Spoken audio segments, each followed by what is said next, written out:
Alors, salut Louis, merci Salut Alex, beaucoup. merci pour l'invitation. Pour cette interview ici. Avec plaisir. Voilà, ma chaîne YouTube, donc Guide Expat Panama. Voilà, on essaie de guider les gens pour venir au Panama. Ok, Pour tout le monde, encore une fois, je me présente, Alexandre Parianchi. Alors, bienvenue. merci. Invité. Alors, j'ai quelques questions à te poser. Ouais, On s'est pas du tout préparé en plus non, par pas du rapport à tout. ça. J'ai envoyé 2-3 questions comme ça tu en penses, mais Ouais. je connais pas tes réponses.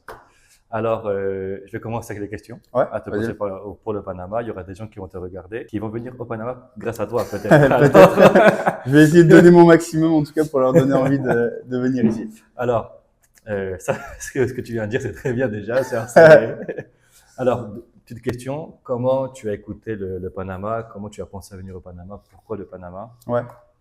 Bah, en fait, c'est mon meilleur ami qui habite ici depuis maintenant près de 4 ans. Et je suis venu ici parce que lui, il était là et il m'a poussé un peu à Ok. venir au début seulement pour visiter.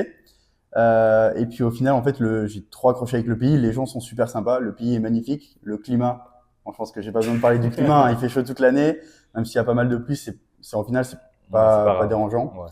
Et au final, j'ai décidé d'en faire mon pays de résidence. Donc ça fait moi 2 ans et demi que je suis ici.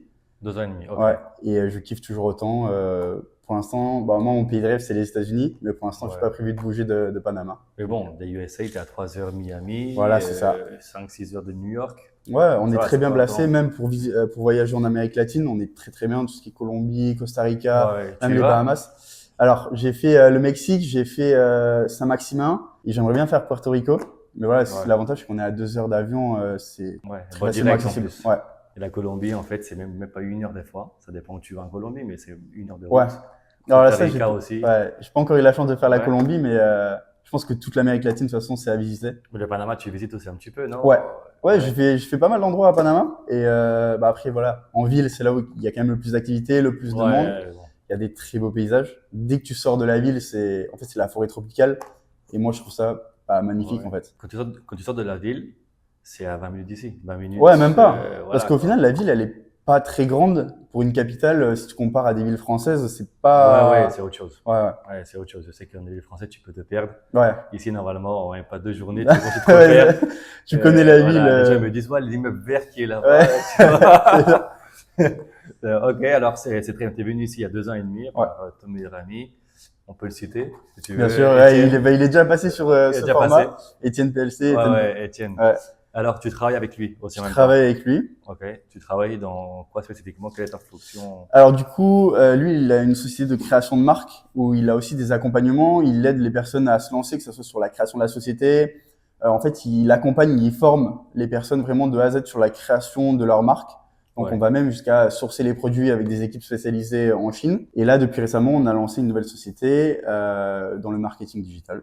Ok. Et en gros, le but, c'est d'aider des influenceuses américaines à monétiser leur audience. Et vous êtes au Panama, vous travaillez chacun depuis chez vous, ou C'est vous ça. réunissez ensemble des fois, Alors, faut savoir qu'on à a... part pour voilà qui fait le pays tout Ouais. ça, mais Ouais, pour bah le faut savoir travail. que quand je suis arrivé avec Étienne, on a vécu plus d'1 an ensemble. Et alors on est meilleurs amis depuis qu'on a 3 ans, ça fait 20 ans qu'on se connaît. Ouais, Donc non. on s'entend très bien, même au niveau du taf, Ouais. tout est parfait. Mais c'est juste que voilà, quand tu vis avec ton meilleur ami, t'as vite fait d'être distrait, jouer à la play, sortir, etc. Donc cette année, on a décidé de split. Il a pris un appartement, j'en ai pris un de mon côté, et on est beaucoup plus efficace de cette manière. On se voit quand même plusieurs fois par semaine. Ouais, c'est Mais normal. voilà, c'est Mais pour c'est-à-dire du coup que les vous bons travaillez moments. chacun, en Ouais. fait, chez vous, toi tu travailles chez toi, lui C'est travaille ça. chez lui, et voilà, des fois, vous C'est ça. organisez comme On a ça. chacun nos tâches Ouais. respectives, on sait chacun ce qu'on doit faire, à quoi s'en tenir. Et Alors puis voilà, on toi avance. tu habites à La You C'est Tower, ça, sur Avenida Avenida Balboa, Balboa. et lui il habite à Costa del Este. Exactement. Ouais, d'accord. Non, il D'ailleurs, habitait aussi à Avenida Balboa, et après il a Ouais. déménagé à Costa del Este. Et ouais, parce qu'on habitait à 500 mètres d'ici au Yacht Club. Ouais. Mais Costa del Este, c'est très beau. C'est franchement le quartier résidentiel le plus beau de Panama. Chacun chez vous. Moi, Ouais. j'adore Costa del Este aussi. J'adore Costa del Este. Ouais. C'est pas un quartier que je vais recommander aux gens au début depuis la première fois. Ouais, alors forcément. La première fois en tout cas, tu vois, au moins pour les premiers mois, de venir un peu plus dans le centre. Ouais. Je Surtout suis d'accord avec toi. pour les démarches, pour connaître le pays, tout ça, Costa del Este. Vraiment. Même si c'est pas si loin, c'est un quart d'heure d'ici, Ouais. tu vois, mais pour le Panama, c'est en dehors du Ouais. centre, tu vois. Tu vois, alors si tu veux faire des démarches et tout ça, c'est mieux d'être en ville. Et après, bien sûr, tu vas connaître. Et de là, si tu veux déménager à Costa del Este, tu vas là-bas. J'adore Costa del Este. Et je suis entre Punta Pacific et Costa del Este Ouais. et Santa Maria qui est à un autre niveau encore. Ouais. Je sais pas si tu es parti là-bas. Vite fait, mais les maisons sont sympas, le quartier est cool. Après, je t'avoue que moi, je me vois pas vraiment vivre non plus à Costa del Este, même si je trouve que je pense que si tu dois élever une famille, c'est le bon plan, c'est calme, tu peux marcher, il y a des parcs. Pourquoi tu es venu au Panama? Mhm. Et maintenant, la partie la plus impressionnante, c'est que j'adore poser ce type de questions. Quel obstacle tu as eu quand tu es venu au Panama? Tu as eu des obstacles par rapport au langage, par rapport aux gens, par rapport au climat, par rapport à quel système de vie où tu étais habitué avant? Alors, faut savoir que moi, je m'adapte assez facilement à tout type d'environnement. Donc, la barrière de la langue, je me suis pareil assez vite adapté. En fait, le truc, c'est que quand tu vas au restaurant avec des personnes qui parlent seulement espagnol, bah, t'es obligé d'apprendre la langue. C'est moi ce qui m'a beaucoup aidé. On va dire que la résidence, elle est pas facile à acquérir. Grâce à toi, ça s'est fait tout seul, j'ai envie de dire. Mais quand tu arrives, on te dit que pour ouvrir un compte bancaire, il faut la résidence, mais pour la résidence, il faut un compte bancaire. Ouais, c'est un cycle. Voilà, tu tournes un peu en boucle. Je pense que faire toutes ces démarches tout seul, ça doit être très long. Surtout moi, dès que ça touche au papier, qu'il faut faire, voilà, il faut y aller. De toute manière, pour l'immigration, il n'y a pas à faire ça tout seul. Ouais, ben heureusement. Peut-être qu'une démarche que tu peux faire tout seul, c'est la visa d'étudiant.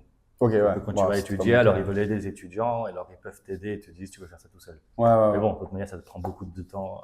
Voilà, réunir tous les documents. Ouais. Et payer les frais qu'il y a à payer, etc. Ouais, bah, c'est tellement plus facile de passer par toi. Au final, on n'a rien à gérer.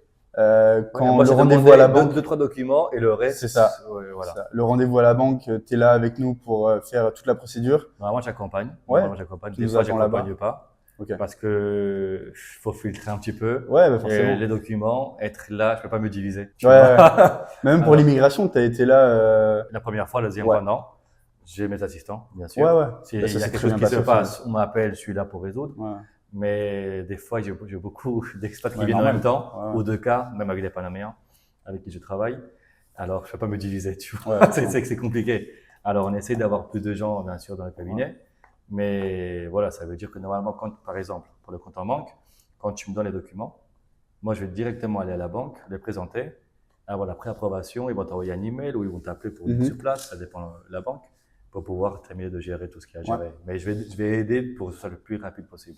Ça a été très rapide, hein. Ça a été très rapide et encore une fois, il n'y a eu aucun souci. La fois où tu n'as pas été là, ça s'est très bien passé avec tes assistants. Ils étaient à l'heure.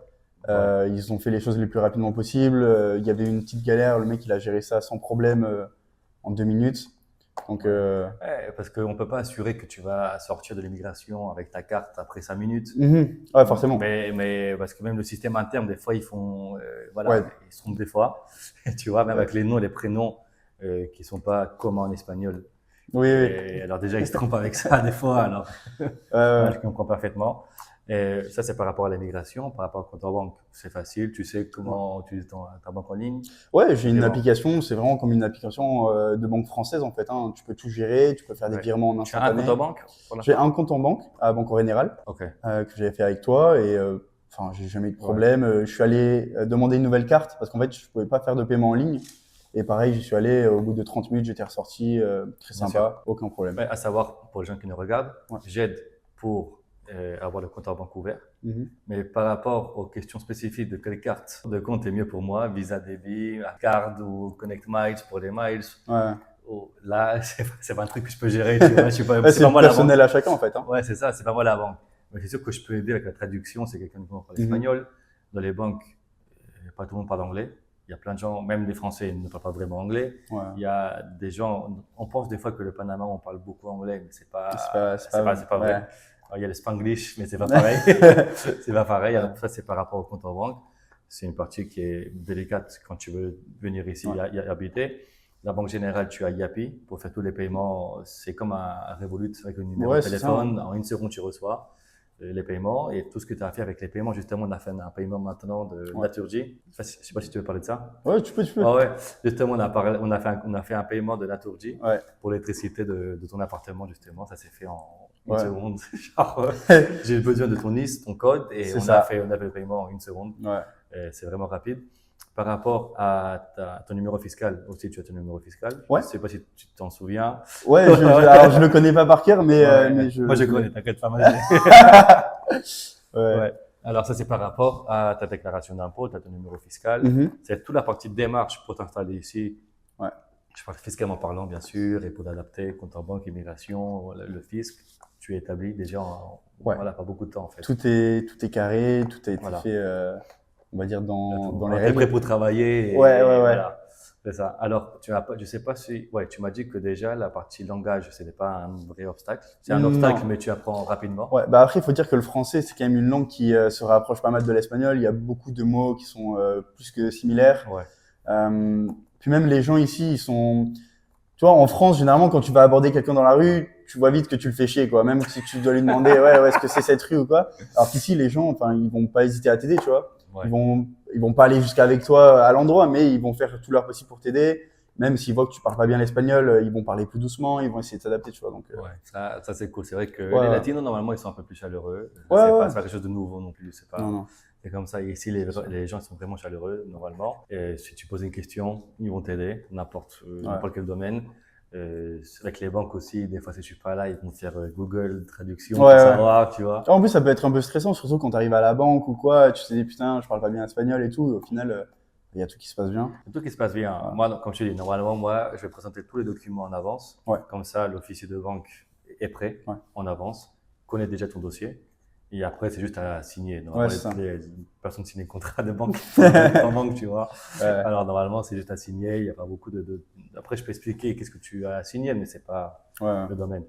Et maintenant, par rapport à ta résidence fiscale, on a déjà fait la demande pour l'obtention il y a quelques mois. Alors, elle doit sortir bientôt. Et tu es resté plus de 6 mois à Panama l'année dernière. Comment? En 2024, tu es resté plus de 6 mois. En 2024 et en 2025, je crois, j'ai déjà fait plus de 6 mois ici. C'est important s'ils nous écoutent en France, le fisc. Je suis en règle. T'es en règle. Ouais. T'es en règle pour la résidence fiscale, important à la faire. Et maintenant, la prochaine démarche où je vais t'aider rapidement à la faire, c'est t'inscrire au consulat français. On en parlait tout à l'heure. J'ai fait une vidéo hier justement par rapport à ça. On va la décharger sur YouTube bientôt. Hier, qui était le 14 juillet en plus. Et j'ai fait une vidéo par rapport au consulat sur quelle est l'importance de s'inscrire au consulat. C'est important parce que s'il y a une notification, on va te notifier à toi pour n'importe quel domaine par rapport au gouvernement, ça va le diriger au consulat. Si tu veux voter aux élections, tu vas au consulat. Si tu n'as perdu ton passeport, tu vas au consulat. C'est important.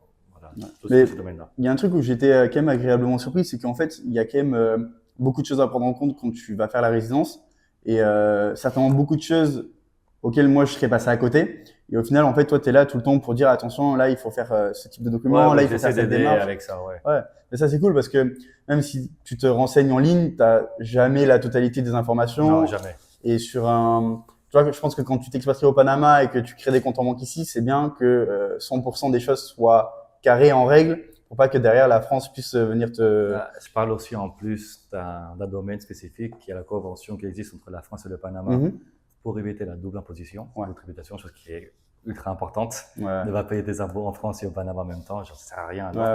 Tu vois, chose que d'autres pays ne l'ont pas. Et je pense que c'est quelque chose de vraiment important. Je sais que je me devais du thème, mais au moins, voilà, je t'enseigne en même temps. Il y a même un traité, je ne vais pas parler de ça en plus, il y a même un traité depuis 1982 entre la France et le Panama pour protéger les investisseurs panaméens en France et les investisseurs français au Panama. Donc c'est des pays en fait qui s'entendent très bien malgré ce qu'on peut penser. Malgré ce qu'on écoute et tout ça, il y a des traités de protection entre les deux pays. C'est des choses qui existent. Tu vois, depuis 82, imagine-toi. Et l'autre, la convention, elle existe depuis 2011. Alors vraiment, entre la France et le Panama, c'est agréable, c'est pas la France et du Panama. Normalement, après sur les news, on entend des choses, et dans la culture en France. Si tu dis Panama, tu vas penser les pires choses qui existent en fait. Ça, les Panama Papers et ça n'a rien à voir. Il y a des gens qui sont jaloux du Panama, qu'est-ce qu'on va faire? Et 2-3 dernières questions en plus. Combien de Français tu as rencontrés ici au Panama? Honnêtement, il y a francophones, on va dire. Il y a une grosse communauté française ici. Alors, j'ai dû rencontrer peut-être une dizaine, une vingtaine de personnes. Je sais pas combien il y en a spécifiquement, mais...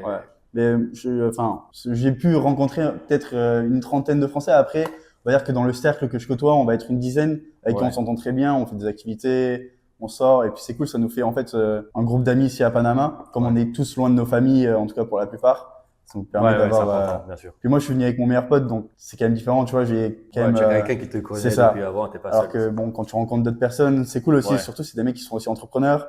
Donc tu peux parler, échanger sur le Ouais, business. normalement, ils sont tous entrepreneurs, non? Voilà. Ouais, c'est ça. Ouais, c'est ce que j'ai vu aussi. Ouais, il y a très peu de. Il y a quand même une communauté de gens qui sont expatriés par le travail, Oui, c'est autre chose. mais c'est Ouais. pas vraiment les gens que nous on côtoie. Voilà. Ouais, après, tu les vois, il y a des fois des événements pour les Français ou les Ouais. francophones, des fois on y va. Des Ouais, la fois, on y va French pas. Mafia. Ouais, c'est ultra intéressant, c'est un beau groupe où ils s'entraident entre tout le monde, tu vois. Ouais, c'est vrai que la communauté s'entraîne beaucoup à Panama. Ici, ils s'entraident. Ouais. La majorité des cas, ils s'entraident. On va dire 80% des cas, les Ouais. gens, ils vont s'entraider. Je pense que chose qui est bien. J'entends des fois Ah ouais. des Français ou des francophones dans d'autres pays où c'est pas le cas. Ouais. Okay. Au Panama aussi, il y a déjà eu un peu de disputes entre quelques Français. Ouais, mais c'est sûr, après tout le monde. Ça fait des années que j'écoute plus de disputes, moi en tout cas, non, entre Français, chose qui est bien. Ce groupe-là est fait pour aider justement les Français.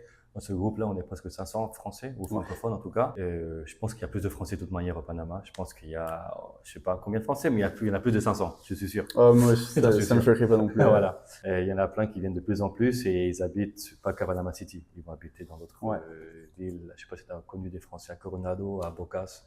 Alors, je sais même pas si tu es parti à Bocas déjà. Alors, je suis pas parti à Bocas, mais j'ai rencontré une famille de Français qui, eux, ont construit un hôtel là-bas. Et c'est super sympa avec les plages et tout. Ouais. Donc, il y a quand même pas mal Je crois qu'il y a 2 ou 3 familles qui ont des hôtels à Bocas. Et même, ils louent un jet ski et tout ça. Une fois, j'en ai connu quelqu'un, j'ai oublié le nom. Mais voilà.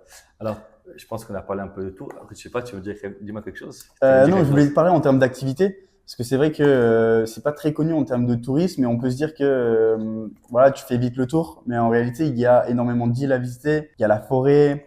Encore une fois, on parlait des San Blas, il y a Bocas del Toro. Et en fait, partout autour du pays, il y a les places de Chamé.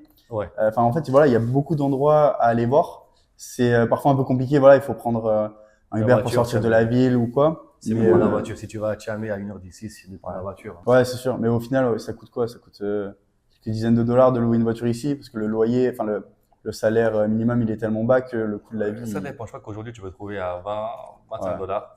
20 dollars. Ça reste quand même très raisonnable. Ouais, c'est raisonnable. Si tu compares en France. C'est combien en France? J'ai loué une voiture qui était électrique, justement, parce que je sais qu'il y avait des bénéfices pour se garer. Je sais qu'en France, se garer, c'est horrible. C'est horrible. Surtout en ville. Ici, pour se garer, c'est plus facile. Beaucoup plus facile. Ouais. Voilà, mais bon, après, ici, le point négatif, c'est qu'ils conduisent très mal. Ouais. Mais c'est vraiment le seul point négatif que tu vas trouver. Alors, je sais pas ce qu'il y en a d'autres, mais moi, c'est vraiment le truc que je remarque, c'est qu'ils conduisent, par rapport en France, ils conduisent quand même assez mal. C'est vrai, ils conduisent mal. La différence que je vois en France, c'est que il y a plein de Français qui sont vraiment excités quand ils sont au volant. Alors, quand ils vont faire quelque chose, ils vont t'insulter. Alors c'est vrai qu'ici, j'ai jamais vu une bagarre. Ici, il n'y a pas beaucoup de bagarres. Non, même ils s'insultent pas, ils sont. Ici, je klaxonne pour emmerder un petit peu, mais après, voilà, quoi. C'est bon, c'est passé. C'est vrai. Et puis même si un truc que j'aimerais parler, c'est au niveau de la sécurité. Il y a tu ressens aucune insécurité. Tu peux sortir même bourré d'un bar à 4-5 heures. Tu vas croiser un groupe de 5 mecs et tu vas pas te dire, putain, est-ce qu'ils vont me faire chier? Est-ce que je dois faire les trottoirs ou quoi? Ouais, tu t'unis avec eux, tu fais la fête avec eux après. Ouais, mais c'est ça, en fait, enfin, moi, ça m'est jamais arrivé de me dire, ah putain, peut-être que là, c'est la merde, ou tiens, je vais peut-être éviter cette rue ou cet endroit. Voilà, après, je dis pas qu'il y a des endroits qui sont ultra safe à Panama. Si tu vas dans les quartiers qui sont loin ou dans les coins qui sont un peu plus pauvres. Justement, au Casco Viejo, tu as le quartier qui est sécurisé parce que tu as la présidence là-bas de la République, tu as le consulat français qui est aussi au Casco Viejo, tu as le ministère du gouvernement, tu as les appartements qui sont de folie, et juste à côté, tu as un quartier qui est vraiment de niveau. Alors, faut faire attention. C'est vrai. Mais pour autant. Pas parce qu'ils sont pauvres, parce qu'il y a déjà eu des vols et il y a des choses. Bah, moi, ils m'ont volé le portable il y a 3-4 ans. Mais je trouve que c'est pas des. Par exemple, moi, j'ai un copain, il connaît des gens qui se sont fait pareil agresser, ils se sont fait voler les montres, les téléphones et tout. Et après, quand tu compares en France, des agressions comme ça, il y en a des dizaines et des dizaines tous les jours en France, même par ville, tu vois. Alors qu'ici à Panama, c'est pas des trucs qui sont vraiment recensés. Un truc que j'ai écouté, que j'ai vu une info en France. Tu vois, je pensais qu'on allait finir l'interview et qu'on continue. Il y a eu la fête de la musique il y a quelques semaines. Ouais. Et j'ai vu une info, je sais pas si tu as vu toi aussi, il y a eu une info, il y a eu... Alors en fait, c'est un truc qui se passe pas mal en France, ça fait 1 an ou 2, et il y a des mecs qui arrivent et ils te plantent une seringue, mais le pire, c'est qu'ils te mettent même pas de drogue ou quoi, il y a pas une intention derrière, pas comme avec le GHB ou quoi, c'est juste, en fait, ils te piquent. Et ça peut propager des maladies comme les MST, comme le sida. Alors ça passe en France, ça veut dire en France. On a déjà écouté ça. Il y a eu un cas de 150 personnes qui étaient piquées en tout cas. Pendant la fête de la musique. Exactement, pendant la fête de la musique. Je ne sais pas s'il y a eu plus de cas, mais en tout cas sur les infos, j'ai vu 150 cas. Je ne sais pas s'il y a eu une drogue ou quelque chose de spécifique. Mais par exemple, ici, tu as des fêtes de partout. Mhm. Tu as le carnaval qui est la fête sacrée Ouais. du Panama. La plus grosse fête La plus de grosse Panama. fête de 4-5 jours de suite Ouais. et de nuit de suite. T'écoutes pas ça. Tu vois, c'est Ah ouais, sécurisé. non, mais c'est sûr. Moi, j'ai fait la fête de carnaval pendant 5-6 ans de suite. Ouais. Oui, C'est très fort à faire, hein. Ouais. Faut Ça vraiment demande, tenir. ouais. Mais j'ai jamais écouté ça, tu vois. Ouais. Puis même, tu vois pas, il y a pas des mecs qui se battent. Enfin, moi, j'ai Non, jamais il y a vu eu, une bagarre à il y a Panama. eu, tu vois. non, Ça doit durant- arriver, bien sûr, durant- parce que durant le carnaval, il y a déjà eu ouais, des mais bagarres et tout c'est ça. pas. Mais normalement, c'est très sécurisé. Ouais. Très sécurisé. La police va te réviser à chaque fois. Genre, chaque personne, il faut la réviser. Il n'y a pas eu de cas de seringue, en tout cas, mais pas du tout. Ouais, ouais. Et ça, c'est un truc de. Je crois même qu'entre les bouteilles d'alcool, je crois qu'il n'y a pas de bouteilles en verre. Ok. Tu vois, genre, ils te servent, c'est des bouteilles en plastique Ah ouais, directement comme ça, il y a pour pas de éviter. risque, Ouais, je pense que c'est pour éviter. Voilà. Je parle bien sûr dans les fêtes privées. Quand c'est les fêtes publiques dans la rue, parce qu'aussi dans la rue, ils font des fêtes. Ouais. Pour le carnaval, là, c'est autre chose, non, bien sûr. Alors, ok, par rapport aux activités Ouais. du Panama, tu veux faire plein de choses. Tu as le go-kart. Ouais. Je sais pas si tu kiffes ou non. Ça, Tu as j'ai le pas envie. go-kart. Tu as le poker entre potes. Ouais. Tu Grosse as- communauté poker à Ouais, Panama. Ouais. Tu as fait le poker entre potes. Tu as, bon, quand tu dis, si tu fais du hiking ici, tu as Ouais, la ouais, forêt il y a à le côté, c'est rien. Si tu as la mer, c'est à 1 heure d'ici la mer. Ouais. Cette mer-là, on ne peut pas se baigner encore. Pour Malheureusement. l'instant, il y a un projet, oui, pour la nettoyer.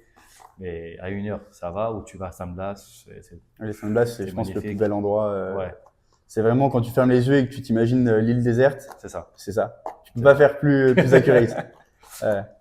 Justement, j'ai quelques amis et clients qui vont venir la semaine prochaine. C'est ce jeudi-là Ok. et le dimanche prochain ouais, dimanche là, le 27, je pense. Ils viennent au Panama et c'est genre la première chose qu'ils vont faire, Ah, c'est c'est vrai. genre les papiers et après, le jour d'après, ça me lasse. Après, moi, je les comprends. Hein. Ouais. Enfin, moi, je connais pas une personne qui est allée au San Blas et qui est revenue en disant, oh, c'est moyen. Ouais, c'est top. La plupart des gens, ils Mais arrivent. après, il ils faut sont- te mentaliser, ça veut dire c'est des îles loin du Panama, à 2h30, 3h Ouais. du Panama, où tu sais que c'est pour te relaxer Ouais. et chill et juste kiffer de la nature, de la mer et tout ça. Voilà. Ouais, parce qu'il n'y a rien à faire. Hein. C'est Rien à faire. juste, tu Si te tu as un détends. groupe de potes, tu peux kiffer de toute Ouais. manière, mais sinon, c'est vraiment que pour visiter et chill. Ouais, Pas ouais. plus, ça te relaxe C'est ça. le mind, le body, et après tu reviens au Panama, C'est genre, vraiment avec beaucoup d'énergie. Alors, je ne sais pas s'il y a quelque chose en plus à rajouter avant de finir cette Je crois qu'on a interview. abordé un peu tous les sujets hein, autour On a de parlé un peu de Panama. tout. On a parlé d'insécurité, on a parlé ouais, des activités à faire. les choses que tu aimes. Tu m'as déjà dit que tu aimes beaucoup de choses. Les obstacles, tu m'as dit le langage un petit peu. Ouais. Moi, j'ai pas trop vu d'obstacles. Hein. Comme les gens ils conduisent et le langage un petit peu comme Ouais. barrière. Mais bon, ça, tu apprends, c'est pas un problème. Après, tu peux prendre Uber. Ça coûte, Ah, ça coûte c'est pas si 3 cher. $ pour traverser la ville. Même Voilà. tout ce qui est Uber Eats, tu vas pas en manger Ouais. pour vraiment pas cher. Alors qu'en France, ouais, t'as Ouais. un minimum pour 30 balles, tu vois. Ici, pour 8 balles, tu peux recevoir ton repas qui est bon. Quoi. Ouais, non, vraiment, Uber Eats, c'est très professionnel. Tu Ouais. peux m'envoyer des messages, des documents. Voilà. Ouais. J'utilise beaucoup Uber Eats. J'ai même des gens qui travaillent pour nous, bien sûr, pour faire ce que tu as besoin. Si tu as besoin d'un Uber Eats un peu moins cher, si tu veux, j'ai des gens. Pour ça. Non, c'est une blague. Mais voilà, je pense qu'on a fait un peu de tout, quoi. Ouais. Ouais. Dans un autre vidéo, après, plus tard, on va parler, comme ça les gens ils vont savoir. Je vais parler de comment le Panama est sorti de la liste noire ou grise, je ne sais plus comment on l'appelle aujourd'hui, de l'Union européenne. Ok. Ça veut dire que pour l'Union européenne, le Panama n'est plus un pays en risque En de termes blanchiment de- d'argent, en termes de ouais. blanchiment d'argent, etc. Chose qui n'a presque jamais été en fait, parce que je pense que tous les pays ils ont quelque chose, ils ont un risque. Tu Ouais, vois, ouais, c'est pas ouais. que le Panama a plus sur l'autre que l'autre. Merci Louis. Ah, merci à toi de m'avoir invité Ouais. sur ta chaîne. Avec C'était plaisir. très cool. Avec plaisir. Alors pour les gens, suivez-nous, partagez la vidéo. Ouais. On va rendre Louis un peu populaire en France. Mettez des likes pour Alex. Ça va l'aider au développement de sa chaîne. Allez, merci beaucoup. À Allez, plus. à très vite.